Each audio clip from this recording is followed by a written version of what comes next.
Boa noite! E aí, tudo bem? Rapaz, já dá para ir embora, né?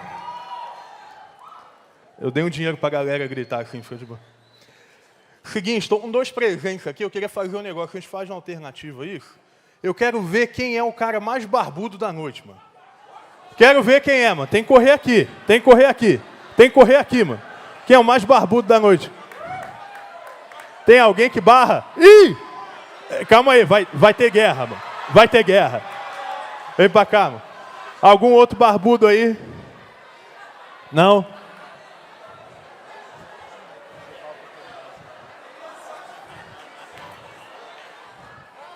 É, tá. Tá. Volta, o meu filho de 2 anos tem mais barba.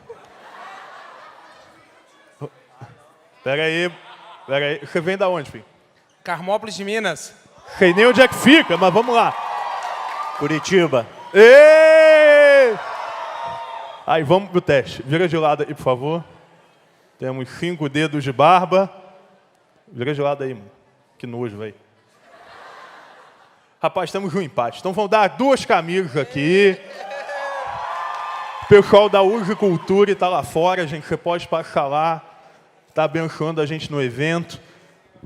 Top demais. Você está feliz de estar aqui hoje? Tem caravana aí, não? Cadê a caravana de Curitiba? Deixa eu dar uma olhada. Cadê a galera de Minas Gerais? Está aí? Cadê o povo de São Paulo? Paulistada. Mano, sem paulista, velho. Cadê os cariocas? Aê! Amém. Abre a tua Bíblia aí em 1 Samuel. Ah, pera aí. Quem veio do Nordeste aí? Só fiz porque o Martinho botou pressão aqui. Vitória, quem veio de Vitória? Quem veio do Norte? Aê! Alguém do Acre? Não? Alguém mandou Acre? Não. Então a gente, toda a tribo, língua, raça, nação. Vai lá, 1 Samuel, capítulo 19. Amanhã a gente vai falando mais, tem muita gente aí, não dá tempo. 1 Samuel, capítulo 19.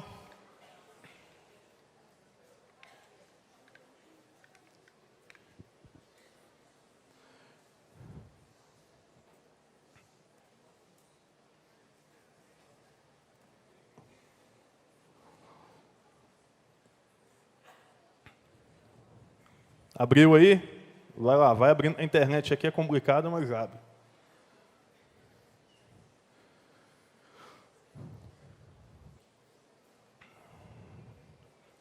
Vamos lá.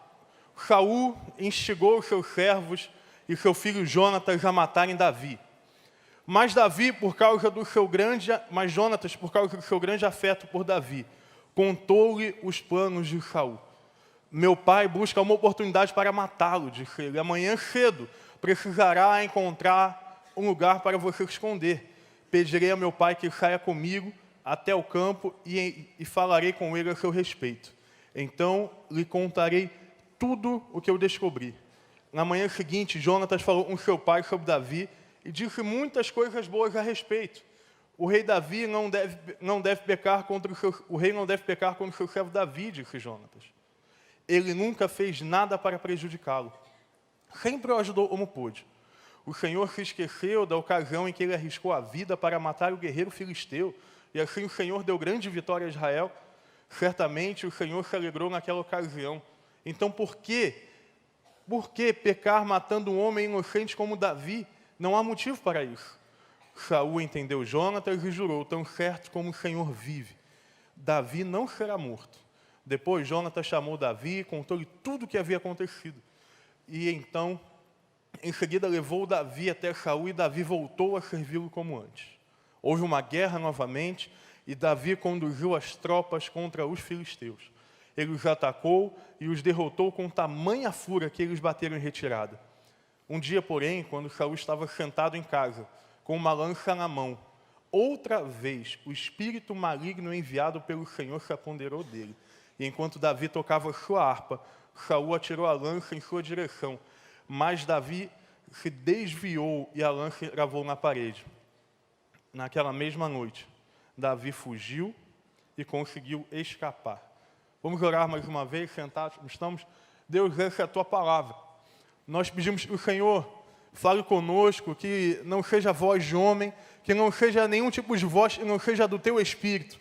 Que nessa noite sejamos transformados pela tua palavra, que saiamos daqui com uma experiência renovada do Senhor, cheios da presença, renovados no nosso propósito, renova sonhos, renova pessoas, renova líderes nessa noite. Nós oramos em nome de Jesus. Amém.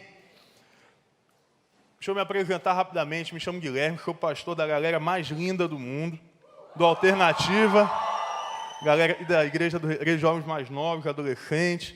É bom demais poder estar contigo.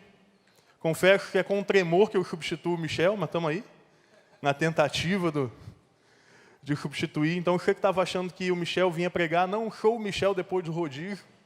Eu sou o Guilherme, outra pessoa, mas servindo ao mesmo Deus e cheio do mesmo Espírito. E aí estamos nós aqui numa conferência de líderes. Líderes dessa geração, líderes que eu creio que vão mudar o mundo. Líderes que eu tenho certeza que foram coroados e ungidos pelo Senhor para liderar uma geração rumo à terra que Ele tem para nós. Nós temos visto coisas na nossa geração como nunca antes. Temos visto estádios lotarem. Temos visto pessoas se convertendo. Gente de tudo que é jeito, de tudo que é forma, se convertendo ao Senhor, deixando todo tipo de pecado para trás. Então nós vamos sendo cheios, motivados pelo Espírito de Deus, e entendemos que o Senhor de fato nos chamou para um tempo e nos ungiu para sermos líderes em uma geração. E quando eu olho essa história que a gente leu, a história desses dois reis, eu vejo dois homens, ungidos por Deus, escolhidos para liderar uma geração. E eu vejo aqui dois líderes que representam aquilo que a nossa geração tem sido. Eu vejo aqui dois tipos de líderes e nós vemos comumente na nossa nação. Pasme você, nas nossas igrejas nós temos verdadeiros Davis, mas temos verdadeiros Saúls também. Saúl não foi enviado por Satanás, Saúl foi enviado por Deus. Davi foi enviado por Deus. E qual líder você acha que tem sido nessa noite, até esse momento? Talvez você tenha sido coroado por Deus, empoderado pelo Espírito Santo para liderar algo. Mas o que será que você tem feito com a unção que Deus lhe deu sobre a vida de pessoas? O que estamos fazendo aqui é, no mínimo, extremamente irrelevante. Porque não estamos aqui alcançando 1.400, 1.500 pessoas. Nós estamos alcançando mais de dezenas de milhares. Porque a sua vida alcança a vida de outros. Porque Deus lhe colocou responsável pela vida de outras pessoas. Deus te colocou como guerreiro e vai protegê-las. Deus te colocou como o rei que vai governar e dar caminhos. Deus te colocou como um pastor apacentador que vai cuidar e amar. Mas o que é que o seu ministério tem se transformado? Começamos então com Saúl, o homem mais forte, o homem mais alto, o melhor na guerra, o líder perfeito para Israel. Ele certamente falava bem, era muito convincente no que falava, a gente vê nos textos bíblicos. Saúl era o líder perfeito. Potencialmente, não havia ninguém melhor que ele. Mas ao longo do tempo, Saúl foi deixando seu coração apodrecer, até o momento em que a Bíblia diz que começa a ser apoderado de espíritos malignos da parte de Deus. E então aquele rei bom, poderoso, aquele rei promissor, ele passa a viver o oposto do que Deus lhe chamou para ser. E se revela um líder como infelizmente nós temos vivido nessa geração. e muitas vezes. Sabe, Saul, era alguém que queria matar aqueles ao qual Deus colocou para o proteger. Presta atenção nisso. Saul queria matar aquele para o qual Deus o colocou para proteger. A conversa de Jonatas com Saul é lembrando a Saul que Davi o fazia bem. Davi edificava a sua casa. Davi ganhava as suas batalhas. Davi não era um vilão para Saul, mas Davi, ele era alguém que o abençoava em nome de Deus. E quando eu vejo muitos relacionamentos, por exemplo, de pastores e jovens, líderes jovens com seus pastores sênior, parece que eu estou vendo Saul na minha frente novamente. Parece que nós vemos, e nós como líderes, às vezes, queremos matar quem Deus levantou para cuidar de nós. Nós atacamos aqueles que Deus colocou para poder nos guiar, para poder desbravar o nosso caminho. Por não entender ou por achar que a nossa geração é a melhor que o Brasil já teve, não é. O avivamento não virá porque nós somos bons, mas virá pela soberania e sob o poder de Jesus. Mas nós achamos e colocamos muitas vezes em nossos discursos que somos a geração acima de toda geração. E começamos então a matar e a tentar e a lançar flechas contra aqueles que Deus colocou para nos proteger e cuidar de nós.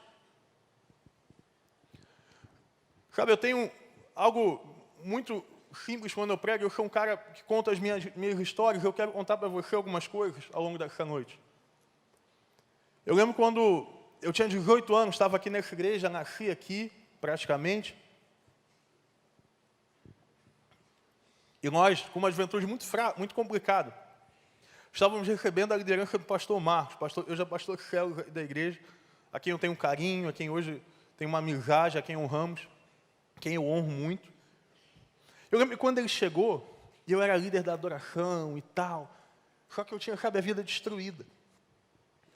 Enquanto eu tocava durante o dia, num domingo, por exemplo, eu estava com bala house na boca, tentando esconder a vodka que sobrava da noite passada.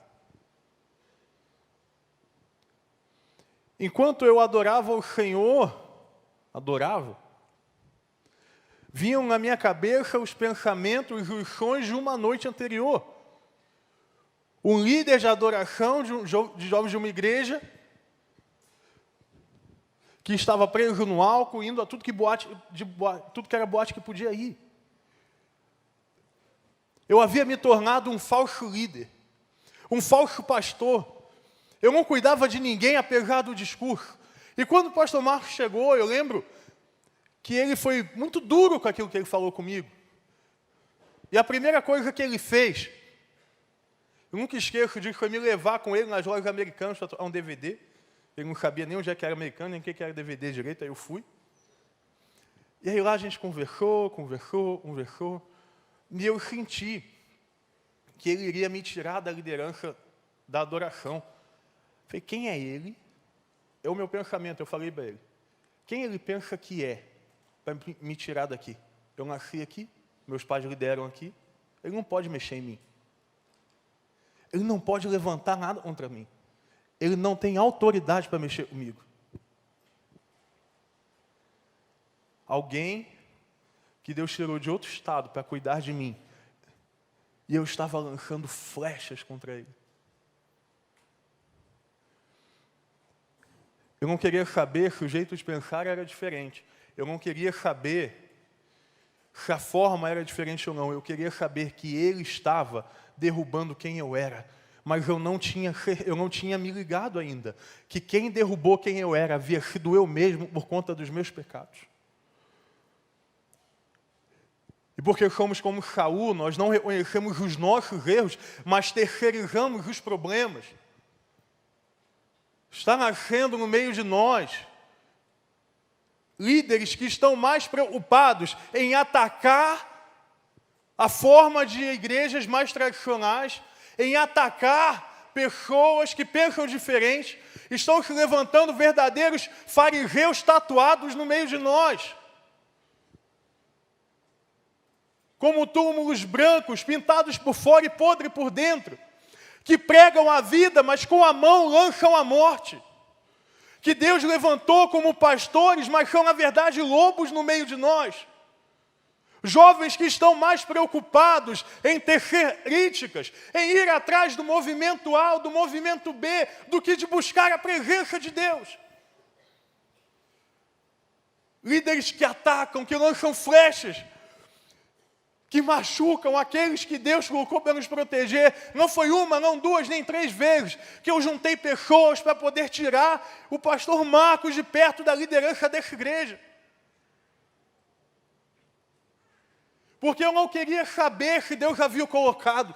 Porque Saul, a atitude de Saul não é uma atitude que se preocupa com o que Deus está fazendo, mas é uma atitude egoísta, que se preocupa em machucar líderes. E o tempo foi passando, eu perdi toda a liderança que eu tinha, a história não foi bonita. E eu precisei olhar o fim de Saul, para poder entender o começo de Davi. E aí agora, alguém que talvez tivesse habilidades para chegar em lugares maiores, se via machucando pessoas. Mas não só isso, nós machucamos nossos líderes. Pessoas que Deus colocou para cuidar de nós. Nós lançamos lanças contra a nossa própria igreja. Sabe, não existe nada mais triste do que ver um jovem, mesmo de uma igreja, atirando uma flecha para dentro dela. Não existe nada mais doloroso para um pastor do que ver um jovem se levantando contra o próprio corpo.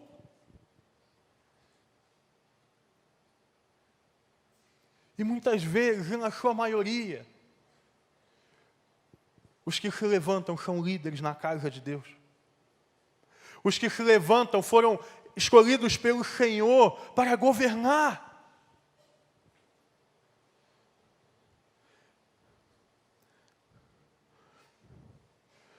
Que Deus nos livre de ser uma geração como Saul. Que o Senhor não deixe você atirar uma lança contra aqueles que Ele colocou para amar você, para cuidar de você. Que o Senhor não te permita viver o fim de Saul.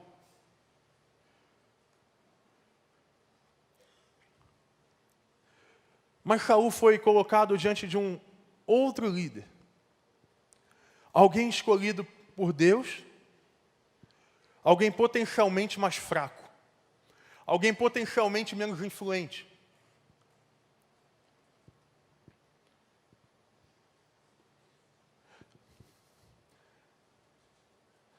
Mas alguém que sabia escolher a arma para a luta, gente.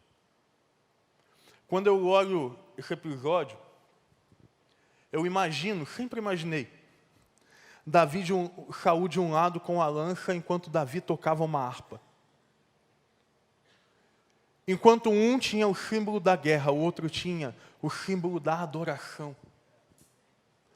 Enquanto um tinha o símbolo da força, o outro tinha o símbolo da vulnerabilidade, do reconhecimento de que Deus é Senhor.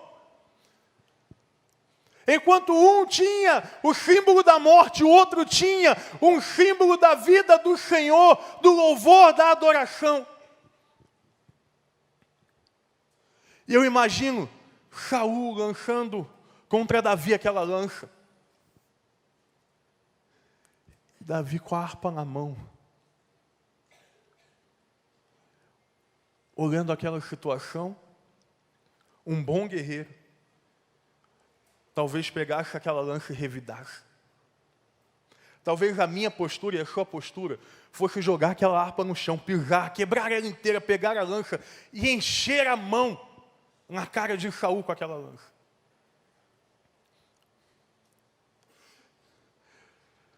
Mas Davi sabia que a arma dele e o poder e a força não vinha da lança, mas vinha do Senhor. Davi sabia que o seu poder não vinha dele. Sabe, eu lembro certa vez que Davi estava na frente de Golias. E ele disse que enfrentaria Golias por insultar a Deus. E a primeira coisa que Saul faz é pegue a armadura e coloque sobre Davi. Quando ele coloca a armadura sobre Davi, a Bíblia diz que Davi não conseguia andar com aquela armadura. Porque aquela não era a arma de Davi, aquela era a arma de Saul. Deus nos chamou para vivermos de acordo com as armas que Ele tem para nos dar. Quem diria que um pastor capaz de matar um leão e um cordeirinho mataria um gigante? Então aí está sobre a tua vida, líder de célula, onde um batismo pode significar uma multidão de pessoas prostradas ao Senhor. Onde quando você discipula uma pessoa, talvez achando que só está usando 3 pedrinhas, na verdade Deus está atraindo e levantando você para uma multidão de pessoas. Onde uma pessoa salva representa a festa em todo um governo espiritual. Davi sabia a arma que ele precisava, e não era a lança. Davi precisava da adoração. E sabe a nossa arma? E nós muitas vezes viemos para eventos como esse, é o 5º GIM que eu participo. E eu lembro que no primeiro, lá na Central de BH, o Roberto estava lá. Quem estava lá? Deixa eu ver aí. Rapaz, eu fui atrás de estratégia. Eu lembro, Deus, me dá estratégia. Me dá uma estratégia diferente. Me dá uma ferramenta. Eu lembro que eu orava muito isso. Deus, me dá uma ferramenta. Me dá uma forma. Me dá um jeito. Mas não aconteceu. Eu não tinha jeito. No 2º GIM, lá em Curitiba, cadê? Eu estava lá. E eu comecei a pedir a Deus, Deus, me dá uma ferramenta. Me dá uma forma. Me dá uma matemática. Me dá uma receita, alguma coisa, Deus, para poder fazer aquele grupo de gente explodir. E eu fiquei lá, quinta, comecei a orar. Na sexta eu estava orando, quando foi no sábado à noite. Nada aconteceu. Falei, pronto, já era. 2º GIM, nada feito. Vamos que vamos, né? 3º GIM. São José dos Campos. Aí. Cadê? Aí eu fui lá. Aí estava o Joaquim lá. Empregando pra caramba. Falei, cara, Deus vai dar a resposta. Aí eu falei, não, Deus. Aí eu fiz o voto com Deus. Deus, foi engraçado.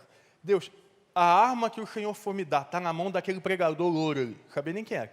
Está na mão daquele cara. Falei, tá bom, vai lá. Aí o homem começou a pregar. Não, porque Deus deu uma visão para a gente. E a gente conversou com o governo de Israel. Arrumamos drones e começamos a jogar Bíblia no meio dos... Foi, oh Deus. Israel, drone. Não, ele vai continuar, deixa ele continuar a mensagem. Daqui a pouco, não, porque a gente estava lá e pá, daqui a pouco a gente alugou um cruzeiro, alugamos um navio para todo mundo ir. Falei, pô, Deus, navio? A próxima eu pego, mano. Vai falando aí, Deus, vai falando. Aí a próxima, não, nós conseguimos o direito do Senhor dos Anéis, estamos rodando o mundo. Tá ruim, nem Harry Potter eu vou conseguir, Senhor dos Anéis, passar longe. Aí eu falei, Deus, agora está acabando a mensagem, é a hora. Aí ele começou, foi esquentando, sabe? Começou um negócio lá diferenciado. O mistério começou a comer aquele lugar. Foi a nuvem rasgando sobre... E começou, e nós de lá, baixura, não sei o quê. E pá, e o negócio esquentando. Aí ele fala, e Deus então, a partir da visão de uma menina, nos deu um culto na Disney. Falei, bicho, nem no Beto Carreiro vai dar. Não tem como. Falei, Deus, não tenho ferramenta ainda. Aí tá bom, não tem problema. O próximo ano era na Lagoinha. Mano, na Lagoinha. Sabe o que é a Lagoinha? Falei, vou ouvir uns caras. E um tal de um pastor Flavinho lá, que é gente boa, vou ouvir o cara. Vou pegar as ideias. Vou ouvir o Richard. Vou ouvir lá, o Botrel vai pregar. Bom, Majone pregou. Perdão, Botrel, confundi. O Majone vai pregar. O Jeremias vai pregar. Deus vai me dar uma ferramenta. E aí, enquanto a Central 3 ministrava, Deus foi me botando de joelho, e eu não entendia nada. Batista, para prostrar, é um negócio meio difícil. Vai meio duro assim, vai aprendendo. Ai, mano, Deus foi me colocando de joelho, me colocando de joelho, me colocando de joelho. Quando eu fui ver, eu estava agachadinho no meu canto, não tinha ninguém me vendo. E aí Deus falou assim, rapaz, foi um negócio esquisito. Abre o bloco de notas do telefone. É Deus ou eu que estou falando? Mas vamos lá, vamos abrir o bloco de notas do telefone. Aí Deus falou assim, eu vou te dar o que você pediu. Começa a escrever o que eu vou falar. Irmão, Deus começou a falar. E o que Deus falava para mim é assim, não tem ferramenta, não tem estratégia, tem a minha presença, tem o meu poder, tem a harpa, não é por força nem por violência, mas é pelo poder do meu Espírito. E eu estou, dizia Jesus para mim, inaugurando sobre você um novo momento. E eu pude começar a entender e a parar de ficar correndo atrás de estratégias. Eu perdi 2 anos da minha vida ministerial pensando qual seria a fórmula, qual seria o modelo, qual seria o movimento, enquanto Jesus falava para mim, ide por todo mundo e pregue o evangelho a toda criatura. Enquanto Jesus dizia, eu estou colocando dentro de você uma dinamite. Enquanto Jesus me dizia, basta a minha presença. Então eu quero dizer para você que veio nessa noite, buscando uma ferramenta, não tem ferramenta, você não vai achar nada, porque homens de Deus não são guiados por arma, são guiados pelo Espírito Santo de Deus. É isso que faz alguém crescer, não é célula, não é ministério, é poder de Deus. Pastor, o que você tem contra modelo? Nada. A partir do momento em que o modelo castra as tuas emoções, tira de você a visão e te faz ser uma cópia barata de alguém, enquanto você foi feito para ser cópia de Jesus. Davi não pegou a arma de Saul, porque Deus já havia dado uma arma para Davi. E o mais interessante, a Bíblia não diz que Davi soltou a harpa. A Bíblia não fala em momento nenhum que Davi deixou a sua harpa no chão. Porque mesmo nos momentos de maior dor da tua vida, talvez você seja um Davi recebendo lanças de Saul. Não é a lança que define o teu ministério. O teu ministério é definido pelo teu relacionamento. A harpa não pode ser derrubada da sua mão. Não importa e não interessa qual é a lança. Continue com a mão na tua harpa. Não deixe de adorar a Deus. Não deixe de adorar a Jesus. Pastor, o batistério está vazio. Continue adorando a Deus. As células estão encolhendo. Continue adorando a Deus. Nós estamos fracassando. Continue adorando a Deus.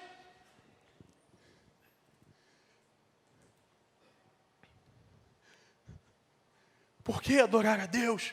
Por que isso é importante? Porque na adoração só tem lugar para um ser exaltado. Quando nós adoramos, você está tirando toda a glória, toda a honra, todo tipo de poder de você e colocando ele no trono. Eu lembro de John Wesley, um exemplo para todos nós.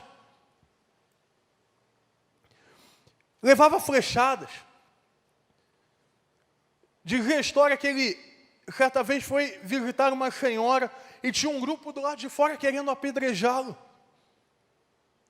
E aí perguntaram assim, John Wesley, você não tem medo, não? Você não tem medo de morrer? Você não tem medo de pegar uma doença andando a cavalo? E ele dizia assim, tenho. Mas quando eu me sinto com medo, eu olho para o alto e vejo que Deus continua sentado sobre o mesmo trono. Que Deus não mudou, que Deus não mudará, que Deus continua sendo o Senhor da minha vida.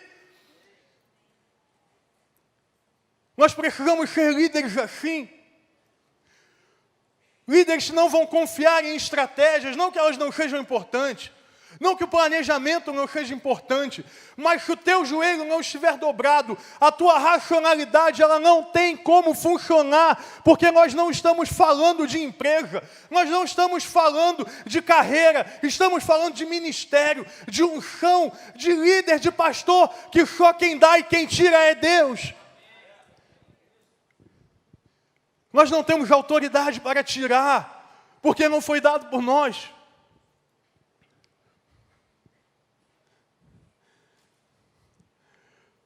Mas espera aí. Esse que não pegou a arma, na verdade, era o matador de gigantes. Era conhecido assim. Como alguém que matava gigantes.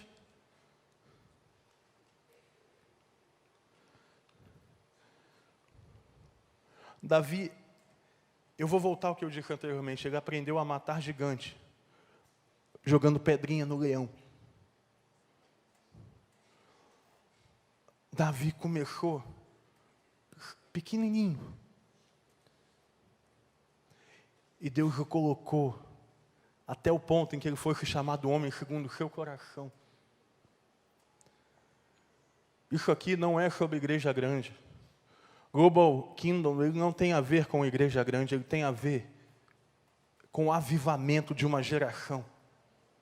Ele tem a ver com derramar poder do Espírito sobre uma geração.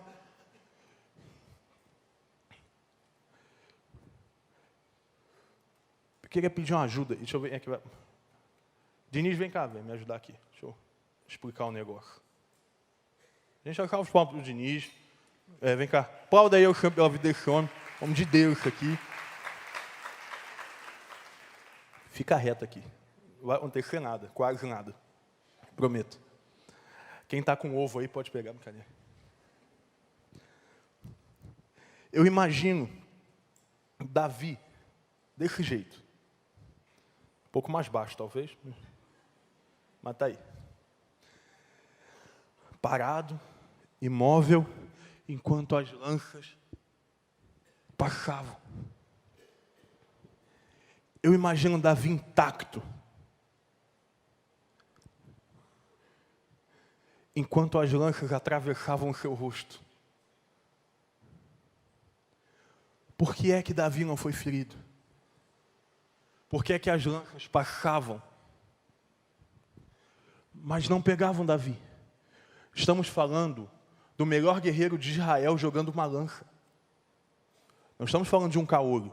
Estamos falando de um dos melhores guerreiros de Israel. Jogando lanças. Jogando lanças. Talvez você seja hoje o Davi que está recebendo lanças, mas eu queria dizer para você que ninguém pode acertar uma lança naquele que Deus já coroou. Ninguém pode acertar uma lança contra aquele que Deus já coroou. Nenhuma arma forjada contra a sua vida prevalecerá, porque Deus o chamou. Não foi homem, não foi empresa, não foi instituição. Você foi chamado e escolhido por Deus de Israel. E nenhuma lança pegava em Davi.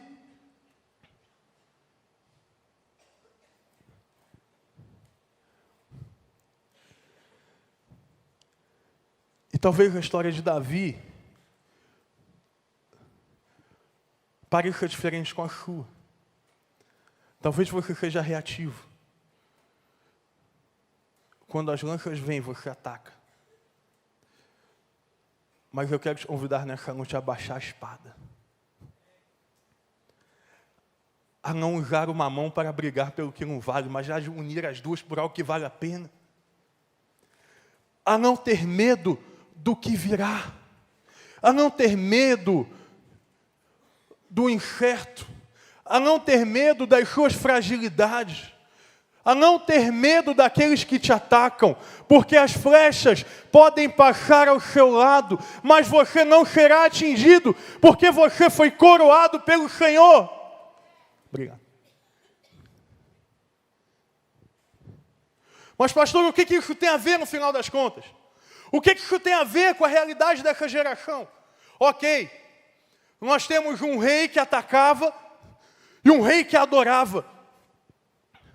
Mas o que isso tem a ver? Estamos falando de Israel, de Davi, de Saul. O que isso tem de fato para nós?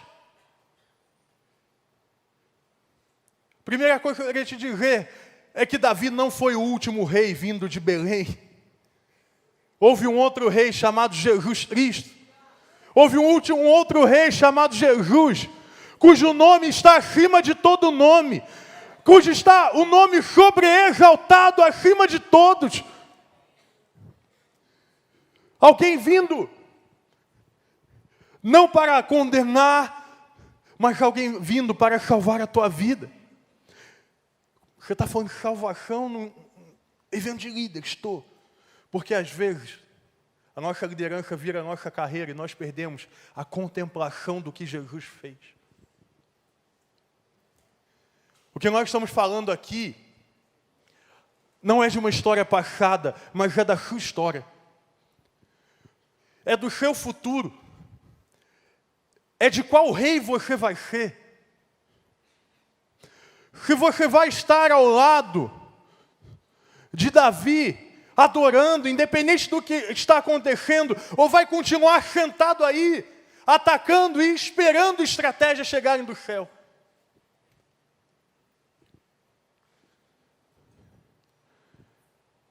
Eu lembro que no ano passado, em setembro, no dia 3 de setembro, para ser mais exato,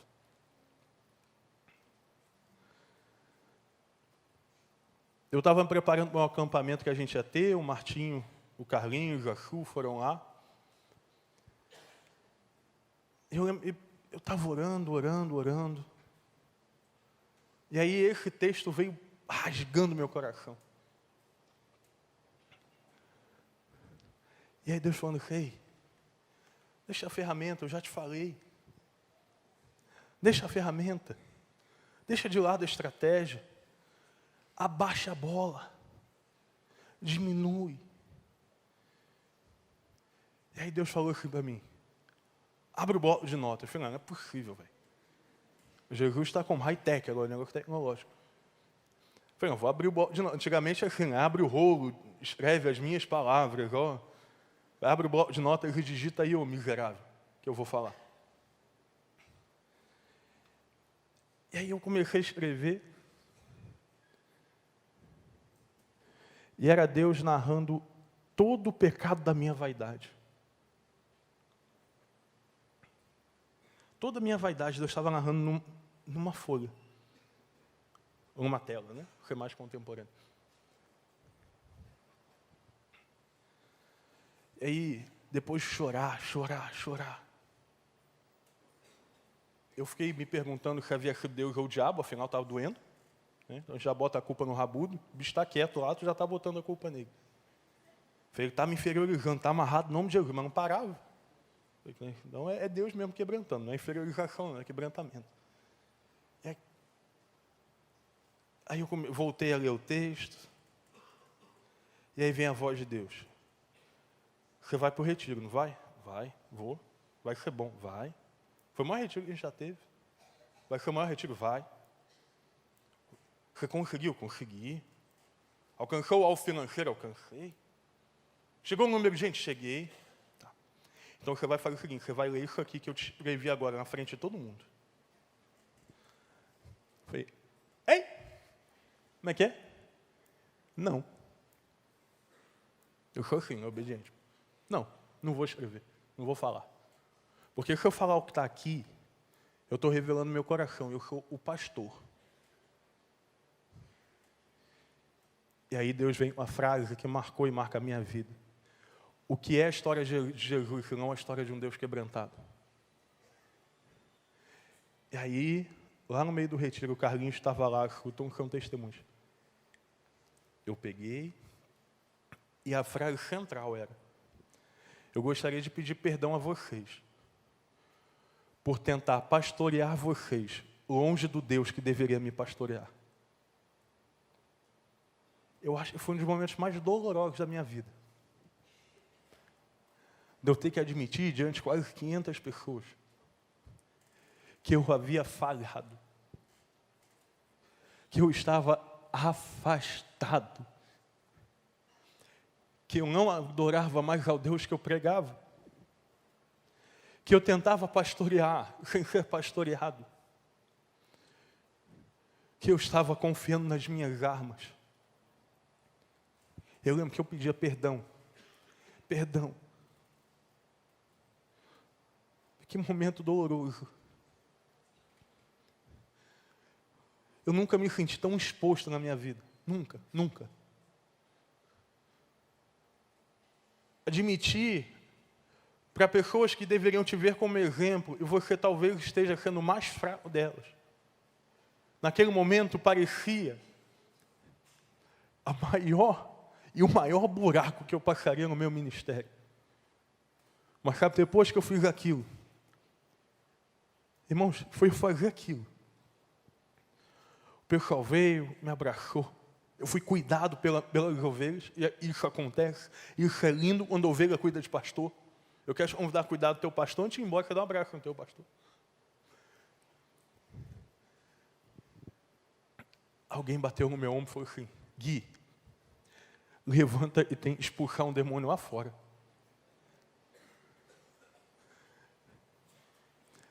E aí me veio o texto. Não é com lança, não é com espada, é com a adoração. É com a fragilidade. É com a vulnerabilidade.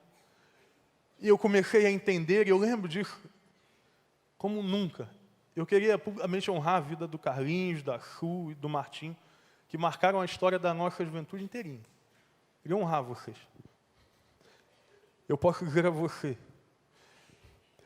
que o que ajoelhou, caído, chorando, levantou forte para a honra e glória do Senhor Jesus. Porque todo aquele que levanta quebrado, Deus ergue um homem novo e uma mulher nova. Porque para construir, Deus precisa quebrar. Porque Deus precisa te mostrar que a lança não é o caminho. Ele vai te dizer que você não pode levantar a mão, que você não pode atacar, mas que você precisa adorar e adorar nessa noite. Porque não é estratégia, falo de novo. Não é oratória, mas é poder. E poder só se consegue com o joelho no chão e adoração. Talvez você tenha chegado aqui achando que é o fim, ou que era o fim, que era o fundo do poço, que você estava sendo metralhado. Ouça algo no nome de Jesus. Você está sendo ensinado por Deus a adorá-lo nessa noite. Porque a adoração, ela não depende de circunstância. Porque a adoração não depende de causa, de momento. Eu não preciso apagar a luz para Jesus ser exaltado. Eu não preciso ficar cantando os nossos mantras espirituais para Jesus ser exaltado. Eu só preciso quebrar o meu coração diante dele. Mas já caminhando para o final. Ok. Davi, Saul.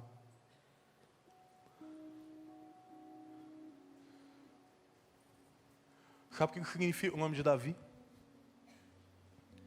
Amado por Deus. Eu queria te dizer algo nessa noite. Você é Davi aos olhos do Senhor.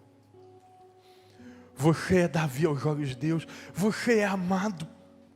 Não importa o teu resultado. Você é amado por Deus.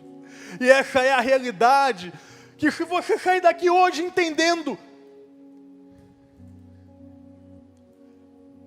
tudo valeu a pena porque você é amado. Portanto, como o povo de Deus, santo e amado.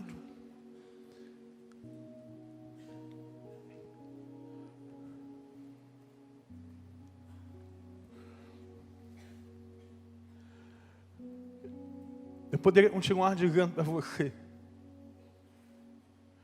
ou gargantar aqui, que o mundo da minha vida virou. Não. Eu continuo fraco. eu continuo pequeno.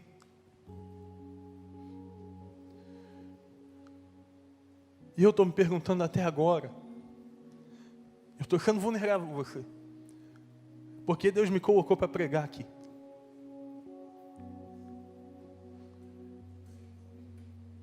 Irmão, tem tanta gente melhor que eu. Há 4 anos atrás, eu sonhava sequer em pastorear alguma coisa direito. Eu fico me perguntando, por que, Deus? O que o Senhor viu em mim? A resposta é sempre uma.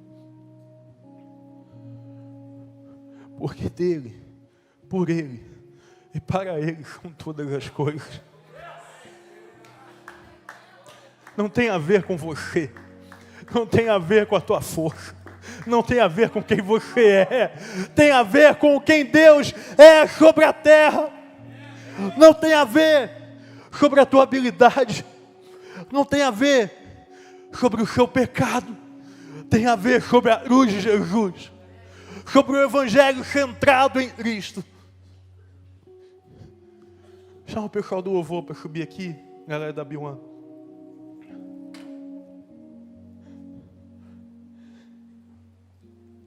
Eu continuo a perguntar, Deus, aonde vai terminar essa história? Eu tenho 27 anos, pareço mais acabadinho, mas tenho 27.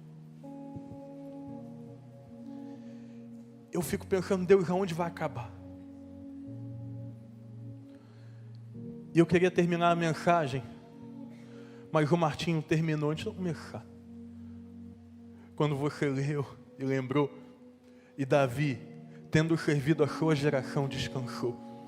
O que Deus tem falado para mim é, acaba quando você servir a sua geração. Eu tenho falado para minha galera, não importa a dor, não importa o caminho, não importa quão pesada é a cruz, mas eu continuarei no ministério que Ele me colocou. E você? Você vai seguir como Davi? Ou você vai ser Saul? Deus hoje pede de você a adoração. A adoração. A gente pode cantar porque Ele vive, só o refrão? Pode que você me ajuda?